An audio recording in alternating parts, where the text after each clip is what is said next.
We are back with you once again for another live Johnny Torch broadcast. Episode number 80 today. This is our belated This Week in Comic Book Television episode.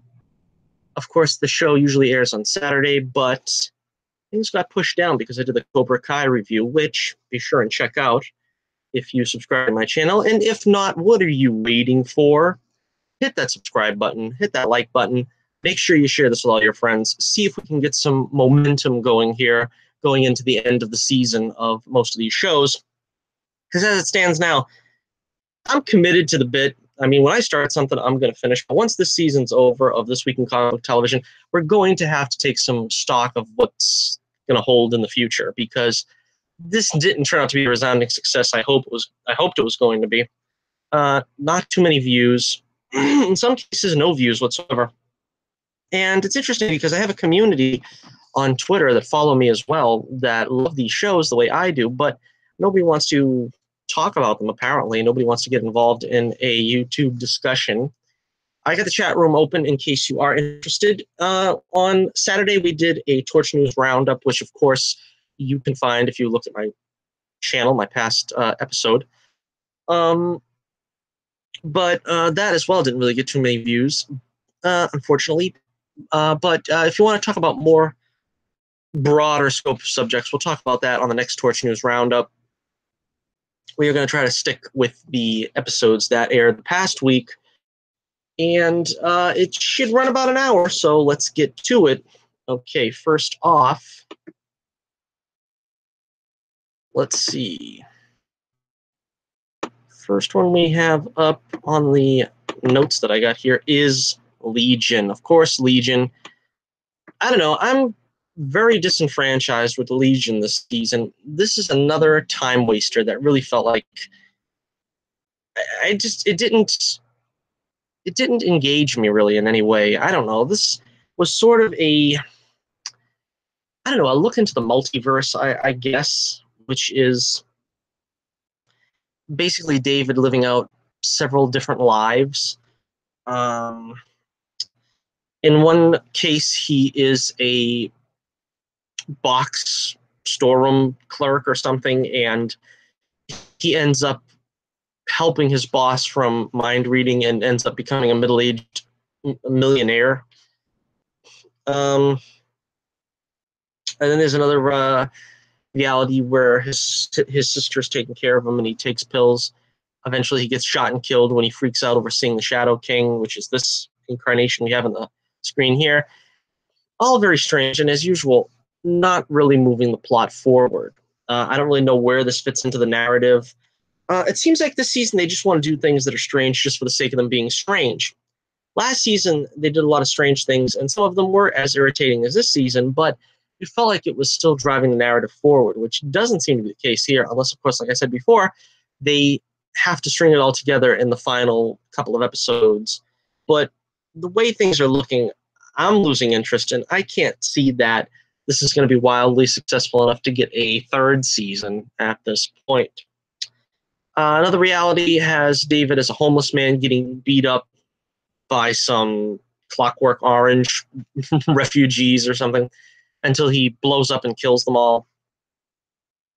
He's a neurotic guy. Looks like he's hungover and talking rapid pace to some guy in a diner. I don't know. In another reality, he has a family. In another reality, he's an old man with a sister taking care of him. And the ending flashes back to last season. I don't know. Again, this is another one where it wasn't painfully bad, but it was painfully boring and very uninteresting.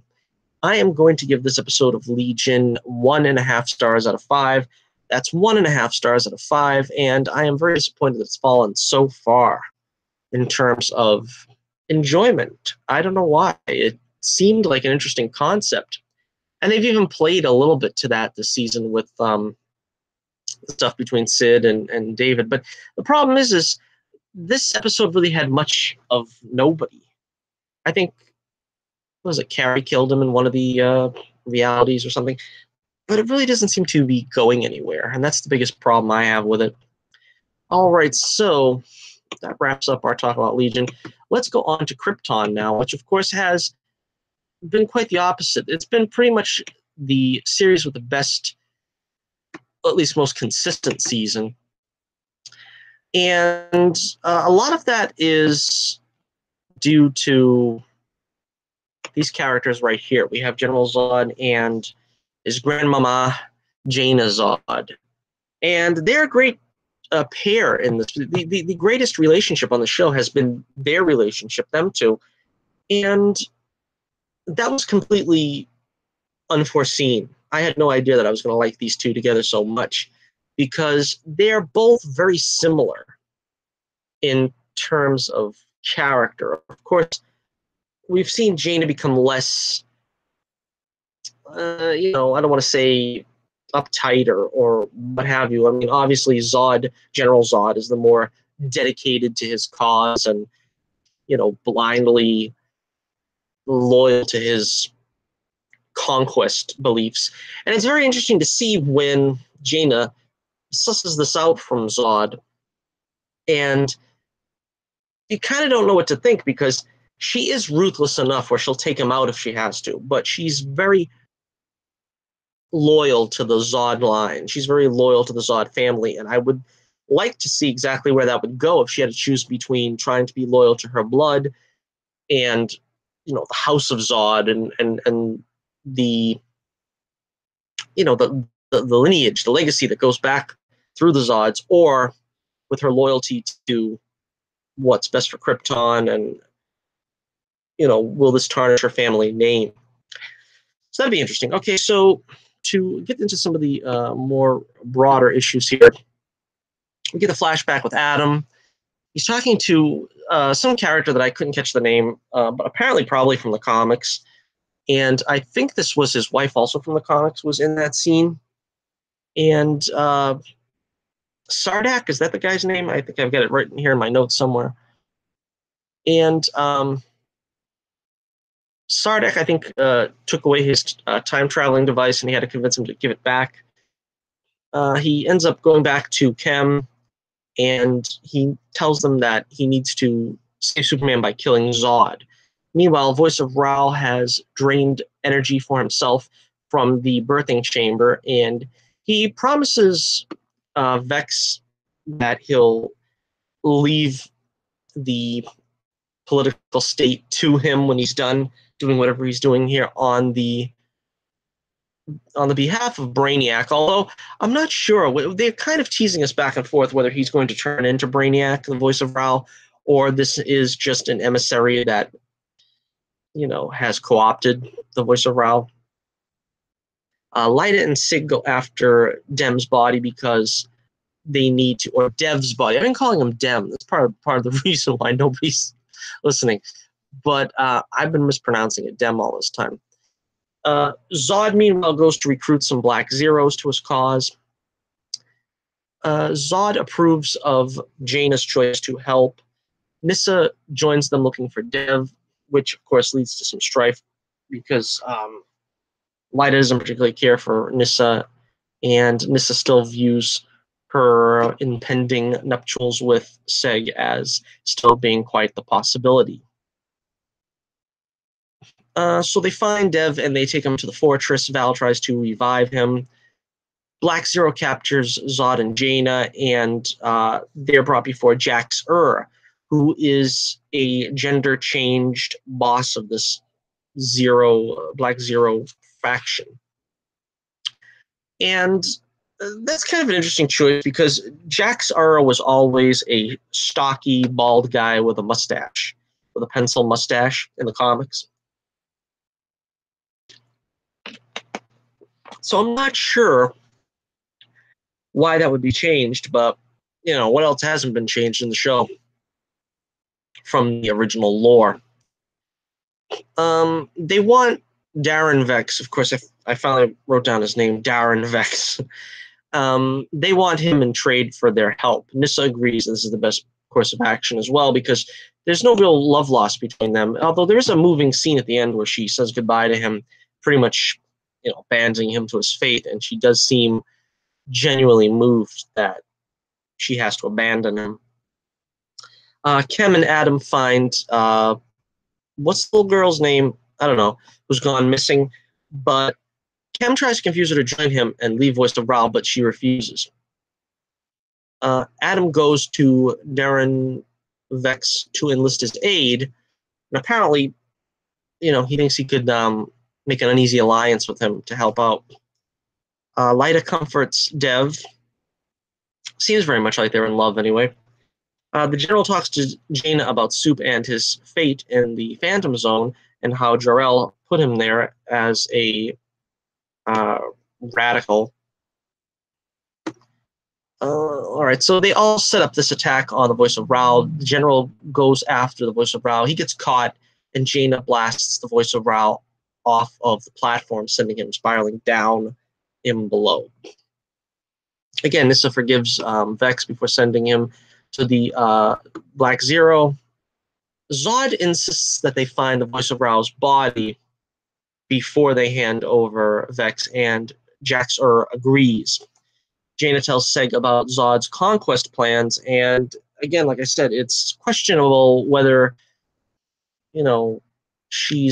what her motives are at this point, Jaina. She's really the most interesting character of the show, possibly second to Zod himself, the general, because it's interesting to see Zod in this position, where this is where he grew up, and this was his milieu, so to speak, and he's interacting here like we've never really seen him before with the present knowledge of Superman and stuff. This is not just the usual, I want to take over Krypton, and Jor-El is just being a pain trying to stand in my way. This is more him trying to save a planet, and in doing so, pretty much getting rid of Superman in the process. All right, so the little girl shows up and blows up. Adam saves Seg, but Voice of Ra sends the little child on a suicide mission, which is quite an interesting way of ending a show. So Adam ends up getting beamed somewhere where there's a robotic chick, it seems. That's going to have to be the cliffhanger that we wait on for next week, because I had no idea what that meant. But again, a very entertaining and engaging episode of Krypton. They have been consistently entertaining since about the 5th episode. Episodes, I don't know, 2, 3, and 4, or maybe 3 and 4, maybe. I don't know. There was a couple of episodes straight where it really wasn't all that exciting, but they're laying the groundwork, and now it's about to pay off. And we've got, I think, 2 episodes left. Should be an exciting finish, and who knows, maybe we're going to get more Krypton. I don't know. I would like to see some more Krypton if they can do,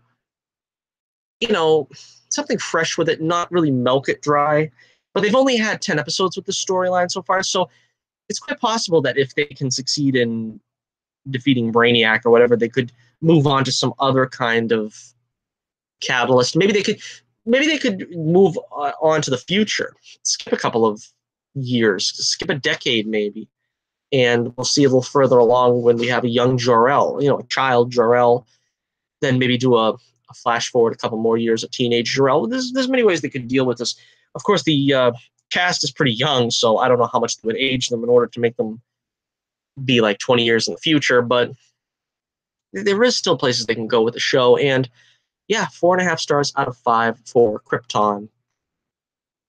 Okay. Really looking forward to another season of them. All right, we're going to go on now with, I'm going to have to name this episode of the week. This is my episode of the week. We have The Flash. This is Sonny Wells. It was so funny. There was Hare Wells, Sonny Wells. What's the French Wells? He was hilarious too. The French Wells. He was crying. It was just hilarious, this episode. And this is the best The Flash has been in a long time, I have to admit. It's been a rocky season. It's kind of the same as last season, although I think they played up some of the less desirable qualities of last season, such as Iris being the focal point and so on and so forth. I'm not sure exactly what I would say if Savitar is a worse villain than the Thinker. I probably would prefer Savitar, but they have given some pretty decent motivations and storyline to the Thinker. So I don't know. I think I like the concept of Savitar better than the actual execution. That probably could be it. But anyway, we have Iris back to work as a reporter, which I thought was very good. That was a positive. We've got her back as a reporter and not just as a chief administrator of Team Flash. She's working on a DeVoe story that she wants to publish to bring the public awareness up about DeVoe and what he's doing as the Thinker. Cisco and Wells consult the Council of Wells in order to try to reverse his memory loss, his loss of intelligence, whatever way you want to put it. Her Wells was hilarious. I'll put you in the box, put the box in my pocket, and crush. That was hilarious. And it just reminds me of how adept Tom Cavanaugh is to comedy. He was great last season as HR. And I prefer the Harry Wells that we have here in this version of him as a, an ongoing character in the show. But if they could, interact with some of these characters more often on a regular basis, have one of them guest star at some point and be for a full episode, that would be amazing. I would really love it. All right, so Caitlin still wants to become Killer Frost, something I am still not wholly and entirely behind. She's using acupuncture to try to bring out Frost because I guess genetically she still has her within her somewhere, residing in her. So Caitlin wants Emmett Black to help, so the Flash take her to their HQ. Of course, Barry can't keep a secret identity, as we found out before, even though, according to Barry himself, it's the most important thing that's going to keep Iris safe and Joe safe and all his friends and loved ones safe is a secret identity. But of course, Emmett can see right through it. Ha ha, there's no way around that. So he has to unmask it. I'm just so sick of this. I'm sick of this now. Can I just rant for a few minutes? How many times are we going to have Barry unmask in front of somebody? Oh, my head. Same thing goes on with Arrow and all the other shows, I understand. Not so much with Supergirl because she's without a mask. She has glasses as Kara. And it's sort of something like the old stickler for Superman. That's the only person that gets away with it these days. But come on, man, how many times are you going to meet somebody and automatically they know who he is? What the heck is the point of the mask, the blurring the face, the voice changer, all these other things, which he didn't use, by the way, but I don't know. I'm through. I'm tired of complaining about it. All right, so meanwhile, Barry wants Iris to hold off on writing her story on DeVoe. He's afraid, he's concerned, he's worried, he's apprehensive, he's whatever else you can think of. We get to meet Sonny Wells in the next segment, which was very funny.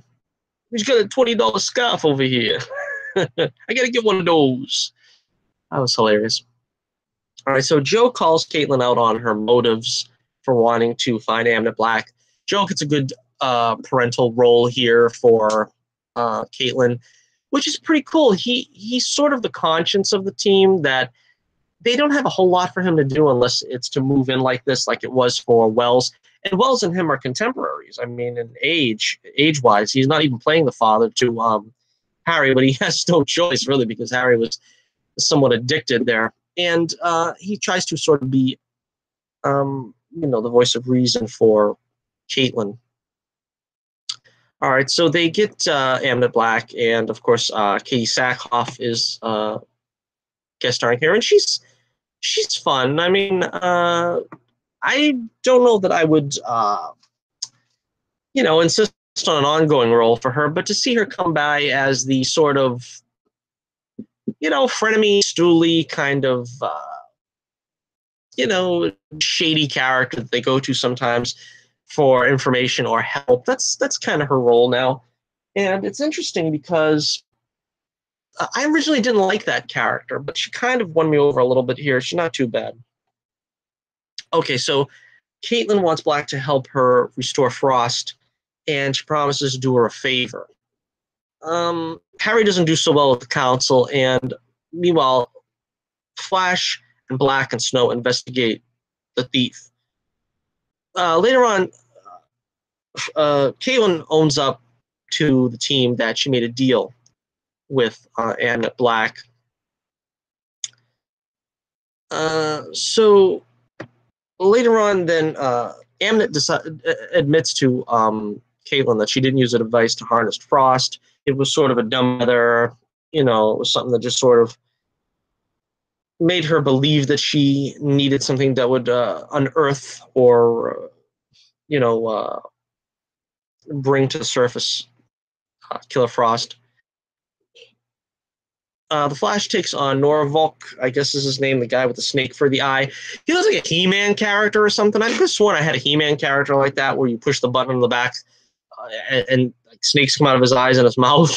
One of the Snake Men. I don't remember what his name was, but that's what he reminded me of. And I think eventually he gets the snake out of his eye. I don't really know. He spits on the Flash and gets him like woozy and stuff from poison. He has to do the whole burning it out of his system thing. But besides that kind of little convenience, the Flash did seem fairly, useful here. He seemed competent here. He seemed like he was not looking like a total buffoon failing to get things done. But again, the Flash aspect of the show was still largely forgettable. I couldn't tell you too much about what he did in this episode, other than he was pretty constructive for a change. Joe and Snow recover shards from the Triad, and Black uses those shards to immobilize Norvalk and capture him. She leaves. Black leaves Caitlin with a concussive grenade that I guess is going to come in handy eventually at one point. Harry puts himself in DeVoe's shoes and tries to figure out what's going on. Barry gives Iris the go-ahead to publish her story on DeVoe. Caitlin takes Joe out for coffee, and the people respond to Iris's article and try to help him locate DeVoe, try to help the Flash locate DeVoe. So again, a better than average story. I'm not going to give this one 5 stars. This is not like a mind-bendingly good show, but it was very engaging. It was very entertaining. I'm going to give this one 4.5 stars out of 5. I'm going to make this one episode of the week. And it's the first time I've enjoyed The Flash in a long while. I mean, that I really enjoyed The Flash. I mean, where I felt like I was actually wholly engaged with it. Because so far, I think they've really been focusing a lot on the Thinker and not so much on The Flash. And before that, they were focusing on DeVoe. And before that, they've been focusing on Caitlin. They've been focusing on Joe and Cecile. They've been focusing on Iris. It doesn't really feel like Barry is the star of his own show. And that all goes down to that whole We Are the Flash crap that they're trying to push into the show this season. But for a few minutes anyway in this episode, I felt like I was watching a competent superhero in the Flash. So 4.5 stars out of 5 for the Flash this week. And let's hope that the Council of Wells shows up again pretty soon. All right, next up we have Supergirl. And season winding down for her too. This episode was called Trinity, which kind of, would normally excite me that maybe they would bring Batman and Wonder Woman and Superman on the show. But unfortunately, what it really means is the trinity of bad guys here, the villains that we have. Rain, Pestilence, and Purity, which I honestly can't understand why there's a villain called Purity. That seems counterproductive to the concept. And as we'll see, she didn't stay evil for long. We kind of got that idea from her origin episode earlier this season. So we start off with the DEO grilling Lena about her experiments with Sam. The Kryptonian witch tries to get these three together in the Shadow Realm. They try to totally purge their normal selves, their normal personas, and Pestilence has no problem with that, basically killing off her good nature, which I guess wasn't very good, really. Sam meets Julia there, and they both try to keep their memory intact so they won't totally lose their memory. Lena, meanwhile, owns up to Jimmy, and there's trouble brewing for them. Let's get to that later. Supergirl temporarily gets beamed to the Shadow Realm. She enlists Brainiac's help, Brainiac 5. Lena insists that she join them in this Shadow Realm endeavor. Kara talks to Jimmy about all this, and this is what's kind of interesting to me. She feels betrayed by Lena that she had kryptonite, but Superman did that to Martian Manhunter last season, didn't he? And wasn't the kind of overall, feeling that they were trying to give you from the show was that Superman was wrong to kind of make that a stumbling block between him and John, because face it, how many Kryptonians and Kryptonian-like creatures are running around that they might need kryptonite? And of course, that's not something that Supergirl wants to be around necessarily, but it's not exactly like, it's sort of like, I imagine it's sort of like a gun control thing. Keep that gun out of this house. But then again, you never have to use it. And it's the same thing with kryptonite. It seems like Superman and Supergirl's outlook is keep that kryptonite out of this house. But Martian Manhunter is like, yeah, but it's good to have around if we really need to use it. So anyway, Kara asks Jimmy to go back to being Guardian to snoop on Lena's vault, like the vault of Dillinger or whatever it was. No, Al Capone, that's what it was. Meanwhile, Kara makes Mon-El promise that he'll pull Alex and Lena out at the first sight of real trouble, but leave her in the Shadow Realm, or whatever they're calling this. So finally we get Guardian back. I'm probably the only person that liked Jimmy as Guardian, because I really don't like him as... He really hasn't even been shown to be editor or whatever he's been left by Kat, the editor-in-chief or something. That's really not all that exciting. And then having him as the potential boyfriend of Lena is also really not particularly interesting or endearing. So I liked it better when he was Guardian going out street level, and also gave Wynn something to do, because Wynn has also been blending into the console for the last however long. So Jimmy questions whether he'll betray Lena and decides not to. He can't find it within himself to snoop in her private stash, as it were. Lena is still trying to mend fences with Supergirl. Lena asks Supergirl her real name. Supergirl, of course, can't reply, and Lena sort of says that's the point. Everybody has secrets. They find Kryptonian wraiths, which, I don't know, really had nothing to do with the show, but I marked it down in my notes. They find the two girls, and Sam trades places with Rain temporarily. And they get pulled out after Sam deactivates the machine. Wynn, meanwhile, made Alex a super suit so that going into this, she'll be pretty much protected. All right, so Kara takes on Rain, and Martian Manhunter takes on Purity, and Saturn Girl and Mon-El take on Pestilence. Kara gets clobbered again, pretty much. But it's fun to see some punching in the show. That's what my complaining was. We finally get to see some punching. Punching is good. We like punching. And we finally get some punching and less platitudes. Julia finally turns good, and Pestilence kills her, and she kills her right back. Rain ends up absorbing their powers, and now she's even stronger and badder than before, and she takes off with the fortress destroyed. We're going to see probably the big showdown, which is really exciting. I kind of like this. This is not really a Kryptonian baddie from the Phantom Zone, but this is very much in that field. And there is a good undertone there where she's a single mother here, and she's trying to protect Ruby, and that's kind of like the catalyst for her to not completely be sold out to Rain is Ruby, and she's going to be going after Ruby in the future. Meanwhile, Kara makes up with Lena. Jimmy owns up to being the Guardian to Lena and tells her what happened, and Lena says she made kryptonite.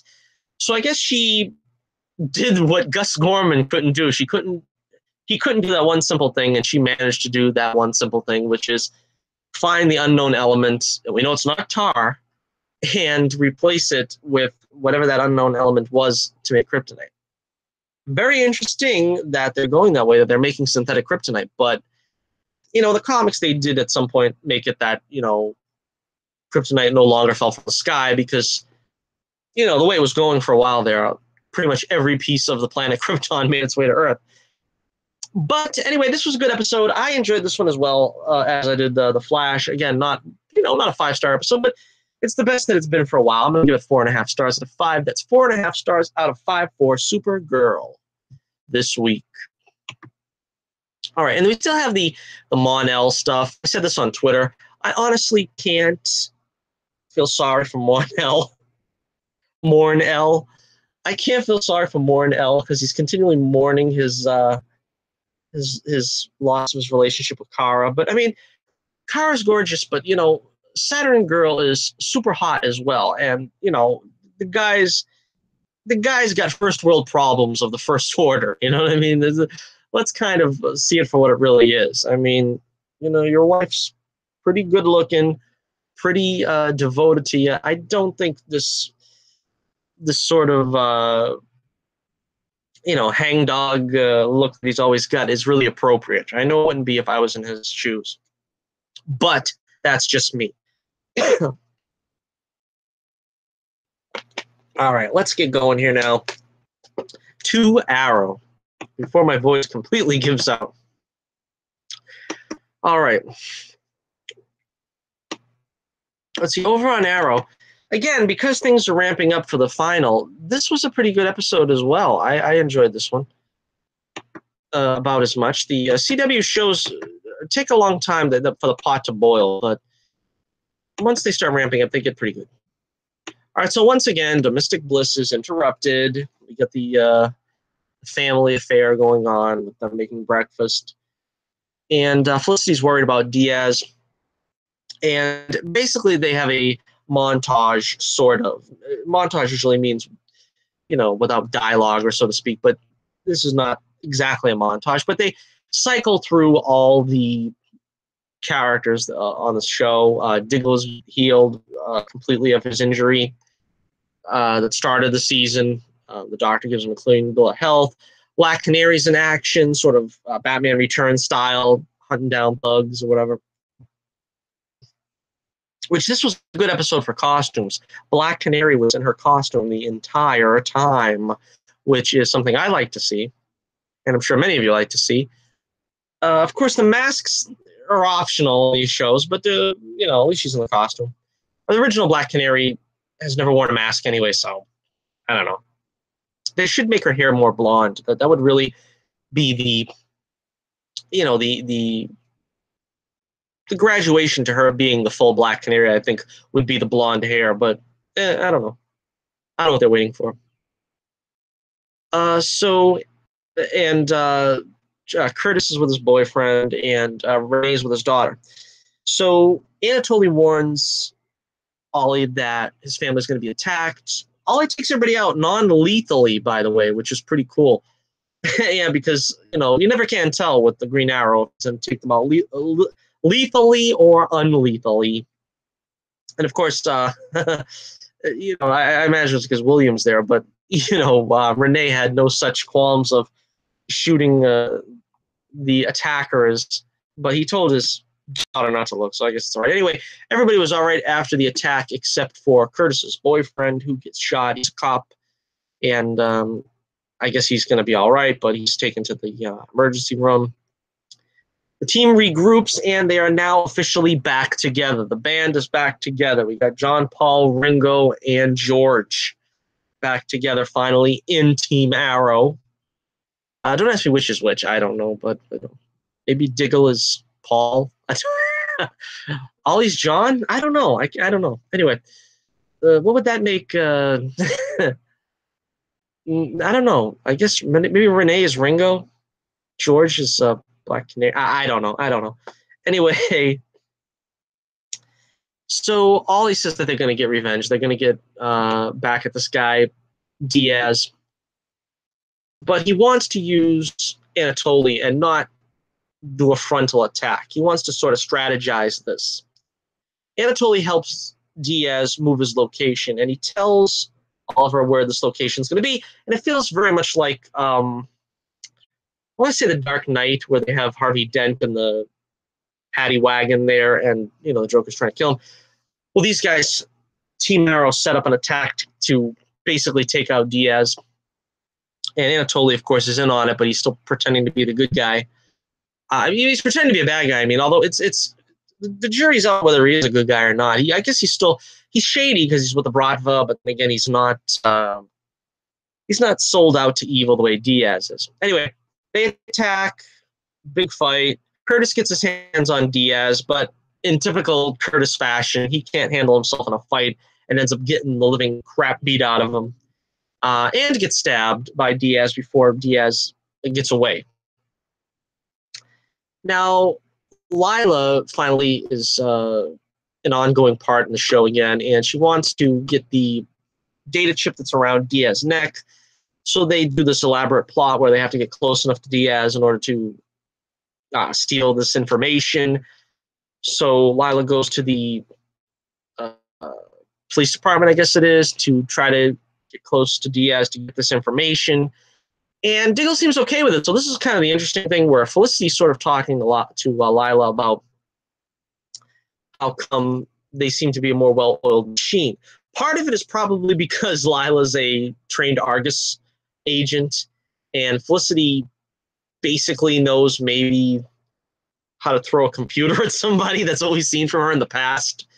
So, it's not quite the equal thing because, Felicity wants to be able to get on the field without Oliver being concerned, and she's also still clingy and kind of overly concerned about Oliver being on the field.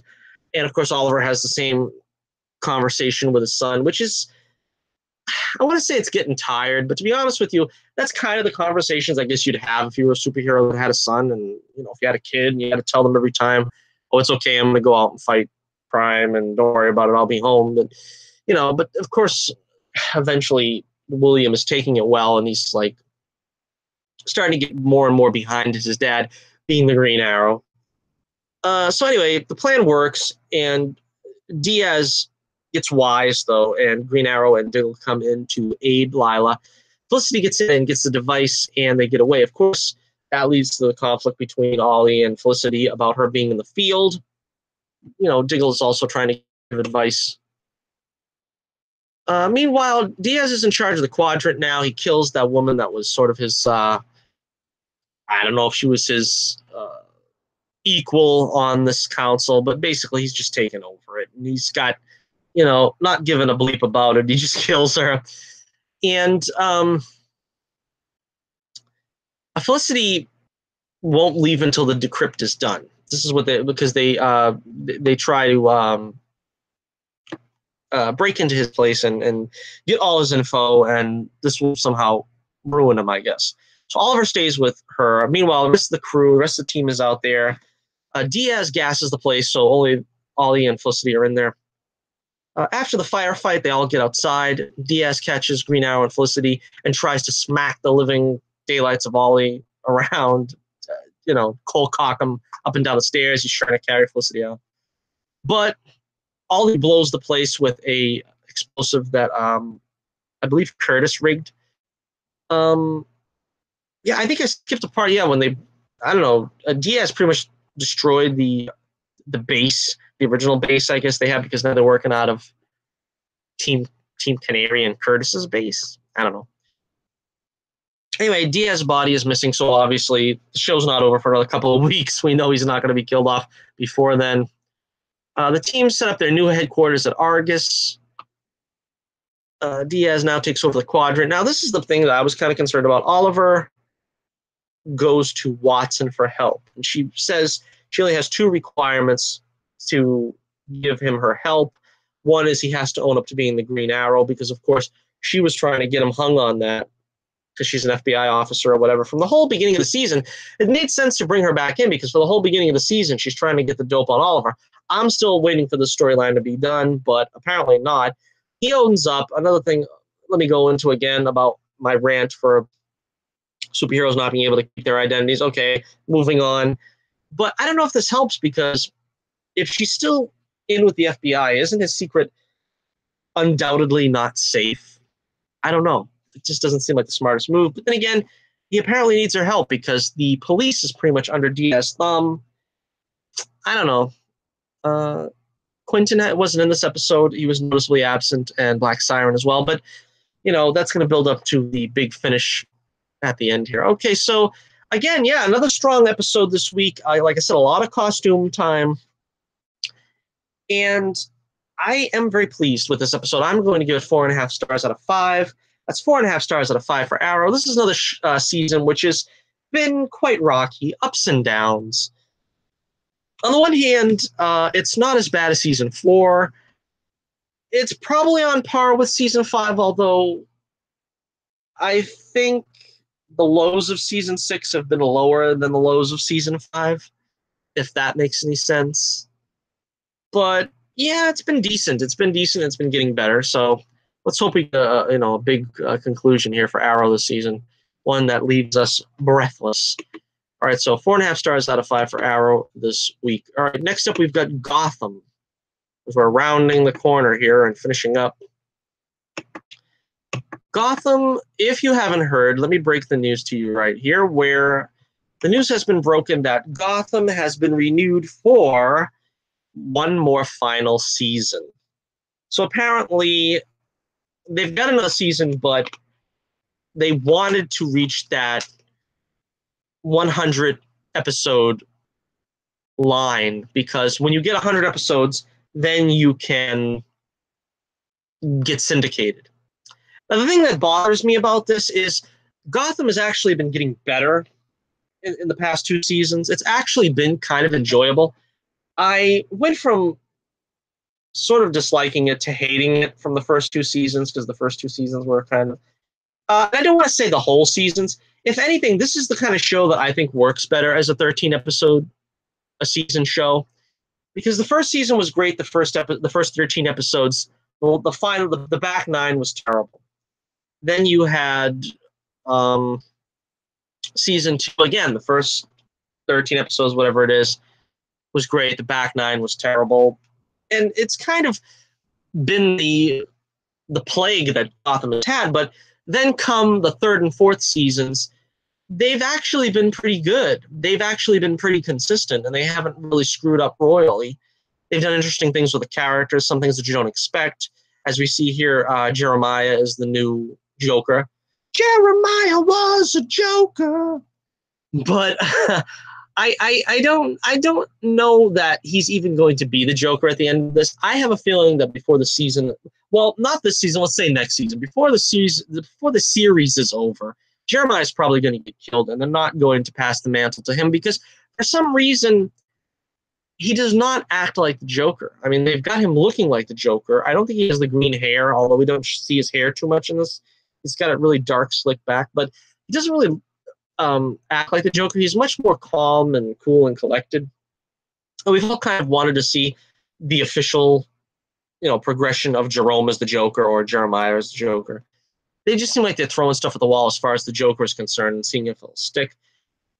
The problem is, of course, Fox is notorious for canceling shows without pity. I still smart over the canceling of The Human Target, one of my all-time favorite series. And they cracked down on a lot of them this past week. They got rid of Lucifer. They got rid of the Mick, which I didn't expect to last long. They got rid of The Last Man on Earth or something like that. I don't know if that's the name of the show. But basically, they don't have a very long shelf life, these shows. Once Fox puts them on and sees the slightest bit of weakening in the ratings, they pull the plug. So the sad thing is if fans were hoping this was going to go the Smallville route, where Bruce Wayne would eventually, David Mazouz would eventually grow up to be like, 19 years old, and we'd end the show with David Mazouz in costume, taking off a roof for the first time as Batman, that ain't going to happen. Let's just be honest. Unless they want to do a fast forward to, I don't know, say 5 years ahead, and then the last scene is that. It's possible, but, we're not going to see Jim Gordon grow the mustache. We're not going to see the question marks get put on the Riddler's suit. Probably. We're not going to see Robin Lord Taylor gain 75 pounds to actually look like the Joker, the Penguin. But anyway, look at it. The show's almost done. So, I don't know. They've been going on a pretty strong clip for this past season. So, let's hope they go out on a high note. All right, so last we left, Jim was in the building that exploded. He wasn't found in the explosion, so Harvey has everybody look for him, but he can't get much cooperation from the cops because, well, they just don't have much respect for him. Jeremiah threatens Harv with bombs when he brings his whole crew down to the police department and wants Gotham evacuated in 6 hours, otherwise they're all going to die when he blows them up anyway. Which is an interesting concept. Like, again, he's much more methodical here. He's not about killing a lot of people the way the Joker usually is.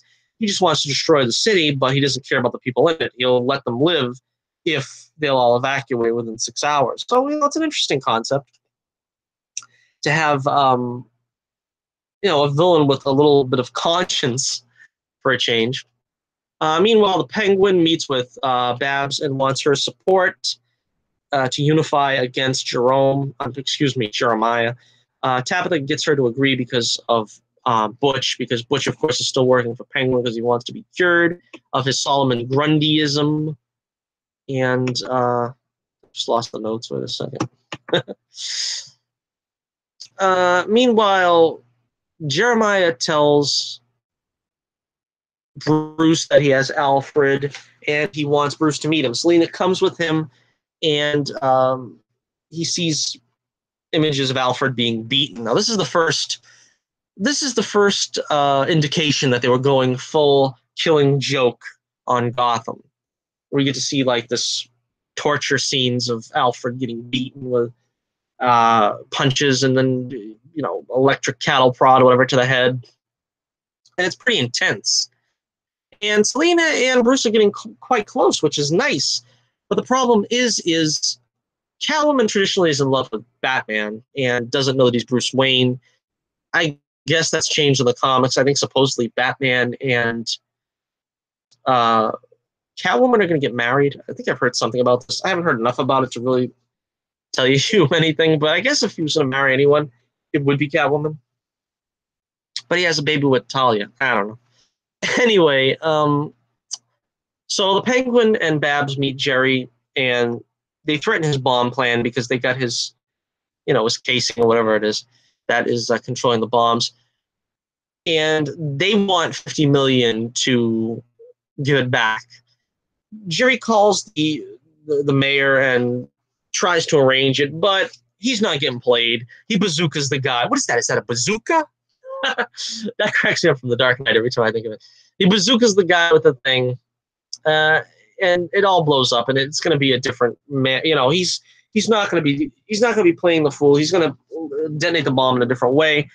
So there's a gunfight, and the Penguin and his cronies take off. Meanwhile, Scarecrow uses his fear toxin on Bruce,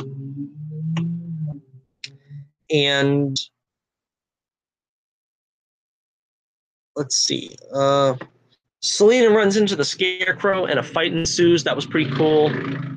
The gas drives Bruce nuts, and he finds Alfred, who disfigures himself, in Heath Ledger style Joker. They fight, and Selina saves Bruce by basically killing the guy. This is not the first time Selina killed a guy, but they kind of are going back and forth on that, whether Selina is a cold-blooded killer or whether she doesn't want to kill, because she's killed about 3 people, I think, so far as I know. Well, Poison Ivy killed that other guy. Is that what it was? But she felt responsible or something. That was the one time she felt responsible, I guess. I don't know. Meanwhile, we got a subplot let me get back to the subplot with the Riddler. Lee saves Jim, and Lee takes the plans that Jim smuggled out of the office of Jeremiah, and she gets the Riddler to agree to help. He tries to solve the plans with Jim Gordon's help, which was his first mistake right there. They have it out because they're both in love with Lee. Jim clobbers the Riddler and goes back to the headquarters with the plans and tries to figure out what to do. Well, the Riddler figures out what to do, but he has to get Lucius to, set the whole thing up, which was confusing to me, but I don't know. Anyway, Fox and Harvey try to disarm the bomb. Meanwhile, Jim goes on TV to mock Jeremiah. Harvey has to pick the right wire, and of course, in usual, fashion, the hero picks the right wire at the right moment, just before the thing would explode. Jeremiah then torches his mutinous followers because they seem to empathize with Gordon's assessment of Jeremiah as a failed leader. Meanwhile, Butch bails on Oswald. He's not taking it anymore because, you know, he wants. Butch thinks that they don't know where Strange is, Hugo Strange. Oswald admits that he knows where he is, but it's going to take money to bribe him. But Tabitha, takes it into her own hands to coerce him, so to speak. The show ends near the end where Ra's al Ghul meets Jeremiah, and it's kind of strange. I don't know what's supposed to come of that. Meanwhile, Jim goes back to Lee and asks her to leave Gotham. The cops respect Harv again. Bruce and Selena kiss for the first time. This is a week of first kisses. What do you know about kisses? Tell them we know about kisses. That's enough.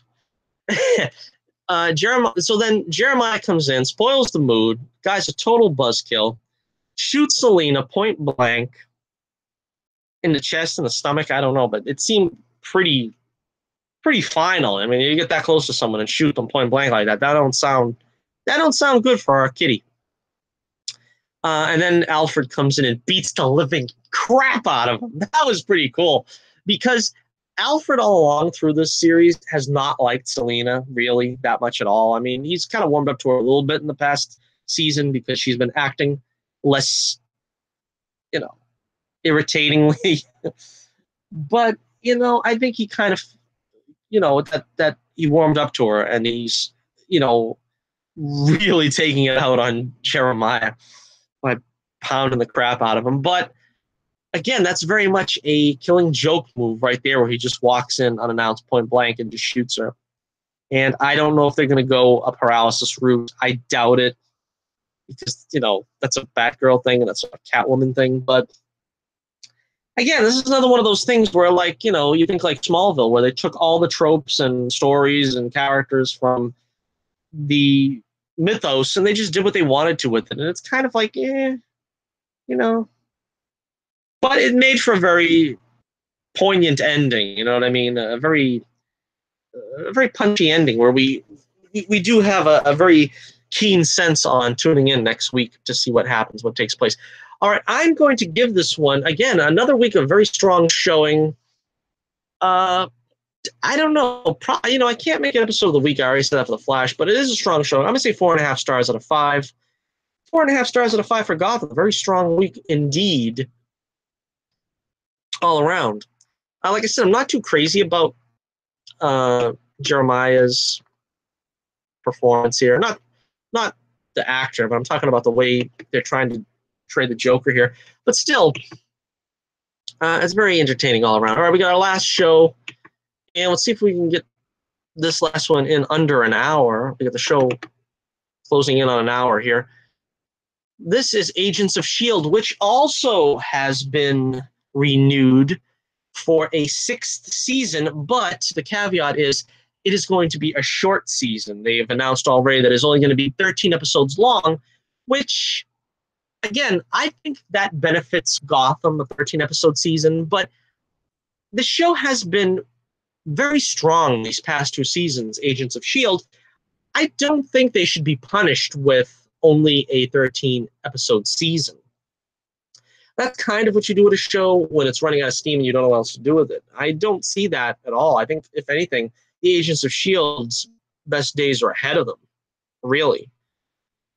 This season is sort of tried to wrap it up a little bit, but of course we still have another season, so this is not going to be any finality in the show at the end of this season. Next week is the season finale. But anyway, so Cassius Sr. takes Daisy into space, the final frontier.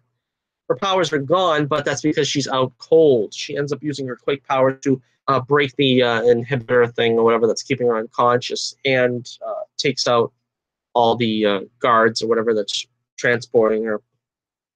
Meanwhile, Phil and May are captured by the Remolith. Talbot is still in charge as Gravitron. He thinks that the key to changing the future is saving Coulson. Now, this was, I think, very interesting because a lot of times when they make these crazy predictions and they were like, saving Coulson is what's going to cause the Earth to be cracked in half. But maybe it's saving Coulson and maybe it's trying to save Coulson and failing. Did you ever stop and think of that? Did you ever once stop and think of that? Because the prophecy was that trying to save Coulson is what causes them to fail. But Fitz takes it as trying to save Coulson and failing is what causes them to fail to keep the Earth from cracking.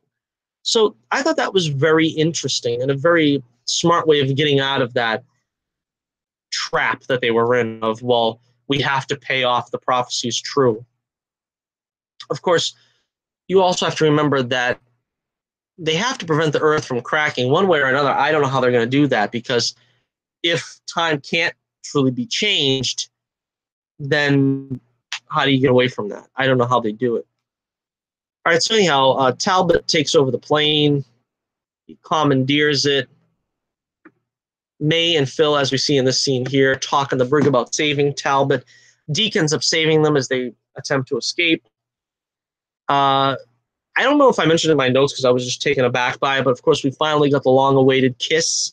The first ever kiss from Coulson and May, Melinda May. All you Philistines out there, whatever you call yourselves. Again, I've said this before. I was never a big fan of the idea of getting Coulson and May together, but as they've worked towards it, they've done it the right way. This is what I've always said is great about Agents of S.H.I.E.L.D., is they're not like the CW shows. They're not going to force a romance down your throat. They're not going to try to force two characters together. Fitz and Simmons took 5 seasons to get married, and they weren't even really officially a couple until, what, 4th season? And they took their time. They played the long game. It's the same thing here when people were like, well, who's Coulson finally going to end up with? Who's May finally going to end up with? You know, she had the thing going on with Grant Ward, and Phil hasn't really had anybody in his life since the cellist. But, you know, it just seemed to naturally come together, and I can't really complain about it because it does seem like a natural progression of these two characters. Of course, you know, May also was married in the early seasons. I don't think she was officially divorced yet from, what was his name? He ended up becoming Lash. But, yeah, so, you know, I'm all right with it. It works out fine if that's the way they're gonna play this, and that's what they want. That's the way they want them to end up being together. So Gravitron finds Creel, the absorbing man. Kree absorbs gravitonium from Gravitron. Try to say this 5 times fast. And then Gravitron absorbs Creel, who becomes Gravitronium. Woo! So I guess that's the end of the Absorbing Man. They killed off the Absorbing Man without him ever once having fought the Hulk, Thor, any of the Avengers. That's another thing that kind of stinks about when you do Agents of S.H.I.E.L.D. is that a lot of these characters are going to get killed off now. Talbot, again, is going to get killed off without ever being in a Hulk movie. He's become Gravitron, which didn't happen in the comics. But it's sort of like a necessary evil, because who are you going to make the Agents of S.H.I.E.L.D. fight unless it's Marvel villains? And they're taking Marvel villains from the Hulk because, dash it all, they don't have villains of their own from Agents of S.H.I.E.L.D.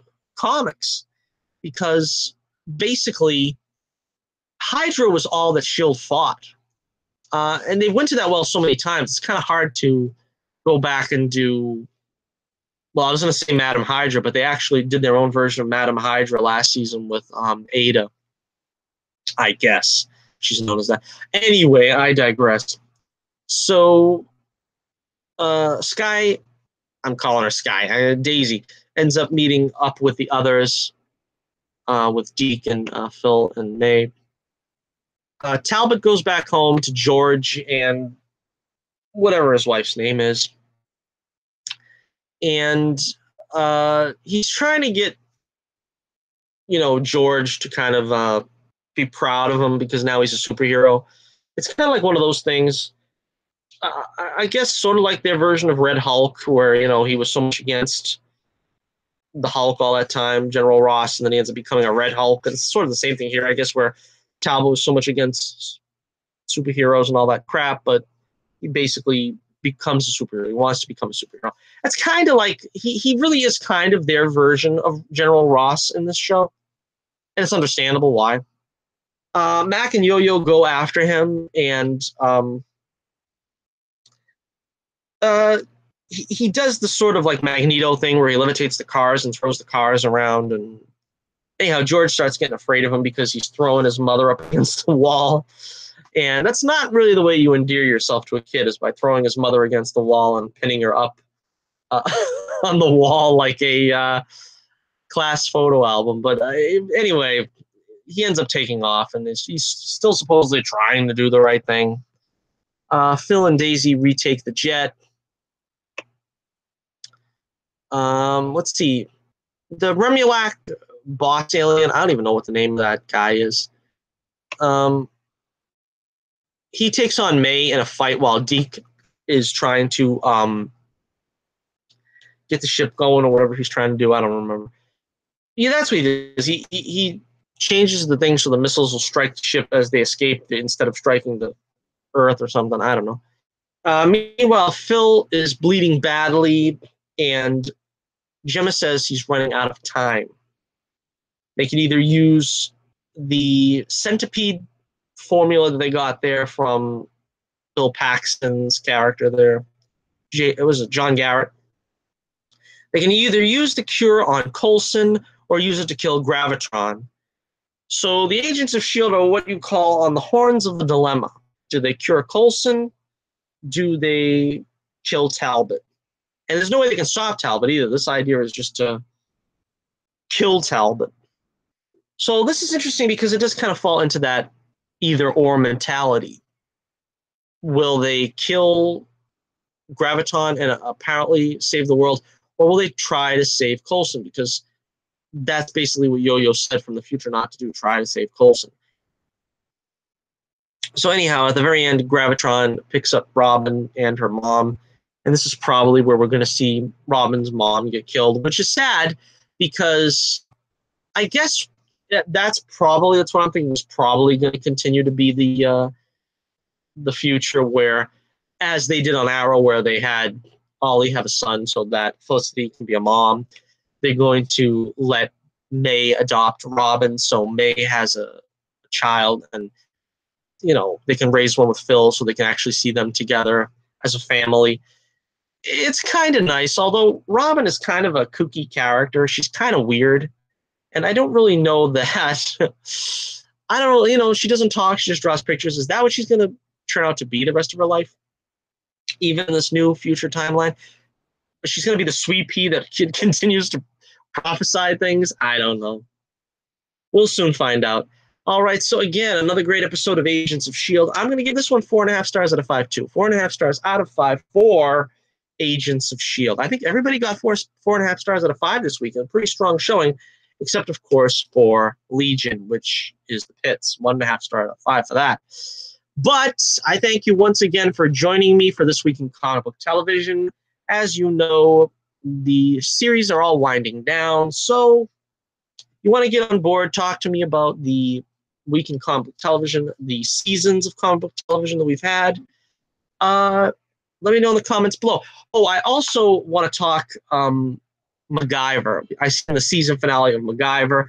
We are going to get into that, but not today because I didn't prepare for that at all. But we are going to talk about it when we talk about the season endings of, like, next week. We're going to have the season enders of S.H.I.E.L.D., Gotham.